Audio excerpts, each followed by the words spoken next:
भारत में घूमने के लिए बहुत सारी जगह, बहुत सारे स्पॉट हैं, मगर इस वीडियो में हम कुछ ऐसी अजीबोगरीब जगह का जिक्र करने वाले हैं जिन्हें घूमना तो दूर आपने सुना भी नहीं होगा। कोई डरावनी जगह है तो कोई सुहावनी, मगर हैं सब दिलचस्प।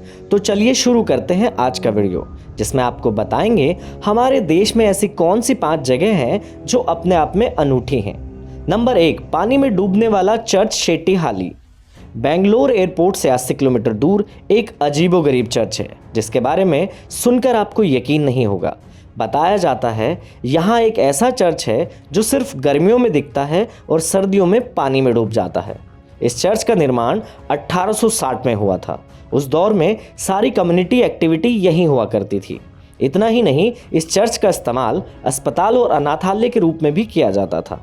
भारत सरकार ने 100 साल बाद यहाँ गोरू डैम बनाया था, लेकिन ये दुर्भाग्य की बात है कि ये सारा इलाका पानी में डूब गया। यहाँ की अधिकतर इमारतें ढह गई और मलबा बन गई, लेकिन इतने सालों में भी हर साल ये चर्च गर्मियों में पानी कम होने पर दिखता है और उसके बाद दोबारा पानी में डूब जाता है।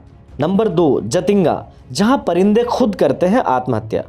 असम के सिलचर एयरपोर्ट से ये जगह सिर्फ 100 किलोमीटर दूर एक छोटा सा गाँव है जिसका नाम है जतिंगा। यहाँ के स्थानीय लोग यहाँ के किस्से सुनाते हैं। यहाँ के हरे भरे जंगलों में ऐसी अजीबोगरीब घटना होती है जिस पर लोगों की अलग अलग मान्यताएं हैं। कहा जाता है कि जैसे ही सूरज ढलने का वक्त होता है, यहाँ के पक्षी एक एक कर मरने लगते हैं। यह घटना रोज होती है। यहाँ के स्थानीय निवासी इसे बुरी आत्मा का साया बताते हैं और वैज्ञानिक मानते हैं कि शायद पक्षी कोहरे की वजह से देख नहीं पाते, महसूस नहीं कर पाते और इसीलिए पेड़ों से टकराकर मर जाते हैं। पर फिर भी ये कोई नहीं जानता आखिर हर साल कई दिनों तक एक ही जगह पर ऐसा क्यों होता है। नंबर 3, रूपकुंड का एक ऐसा तालाब जो पानी से नहीं कंकालों से भरा है। रूपकुंड का नाम सुनने में तो बहुत सुंदर लगता है, लेकिन ये सुंदर कम भयानक ज़्यादा है। गर्मियों के मौसम में जैसे ही बर्फ पिघलेगी, वैसे ही रूपकुंड तालाब में आपको पानी के साथ साथ मानव कंकाल दिखेंगे। 1942 में रूपकुंड तालाब को ढूंढा गया था। ये तालाब समुद्र तल से 16,500 फीट की ऊंचाई पर है। इस गांव का तालाब आज भी लोगों के लिए रहस्य है। वैज्ञानिकों के द्वारा यहाँ कई तरह के टेस्ट किए गए, जिससे पता चला यहाँ जो कंकाल हैं वो कम से कम 1200 साल से भी पुराने हैं। लेकिन ये कंकाल आए कहाँ से, इस बात को कोई नहीं जानता। लोक कथाओं के अनुसार माना जाता है कि कन्नौज के राजा जसधवल, उनकी रानी और नौकरों के कंकाल हैं। ऐसा बताया जाता है कि वो सब लोग नंदा देवी के दर्शन के लिए जा रहे थे, रास्ते में भयंकर तूफान में फंसकर मारे गए। अगर आप रूपकुंड जाना चाहते हैं तो यहाँ जाने के लिए दिल्ली सबसे बेहतर विकल्प है। नंबर 4, इस अजीब गांव में होते हैं जुड़वा बच्चे। जी हाँ, विज्ञान ने भले ही कितनी तरक्की कर ली हो, लेकिन कुछ ऐसे रहस्य होते हैं जिन्हें विज्ञान भी नहीं सुलझा पाता।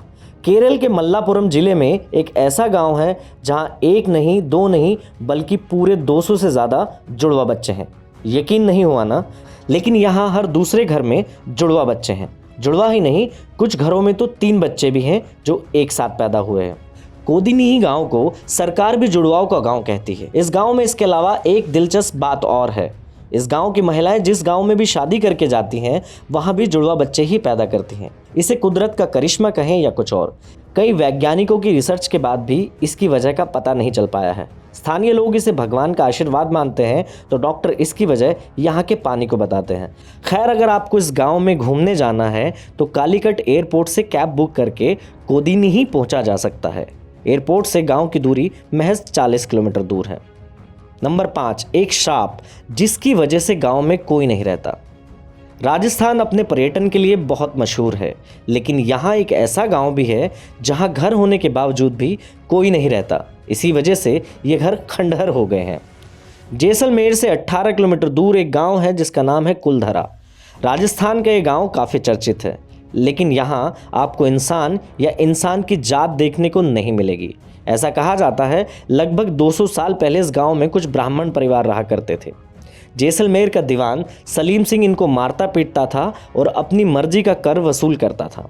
कहते हैं कि सलीम सिंह गांव के मुखिया की बेटी पर बुरी नज़र डालता था। इस चक्कर में उसने कर बढ़ा दिया, लेकिन गांव के लोगों ने मुखिया का साथ दिया और लड़की को बचाने की ठान ली। सलीम सिंह को भनक ना लगे, इसलिए रातों रात पूरा गांव खाली हो गया। गांव वाले जाते जाते श्राप देकर गए कि यहाँ कभी कोई नहीं बस पाएगा। तब से ये गांव वीरान पड़ा है। लोग यहाँ घूमने तो आते हैं, मगर रहने कोई नहीं। अगर आप कभी राजस्थान घूमने का प्लान बनाएं तो कुलधरा गांव के बारे में ज़रूर सोचिएगा। आपको हमारा वीडियो कैसा लगा हमें कमेंट करके ज़रूर बताएं।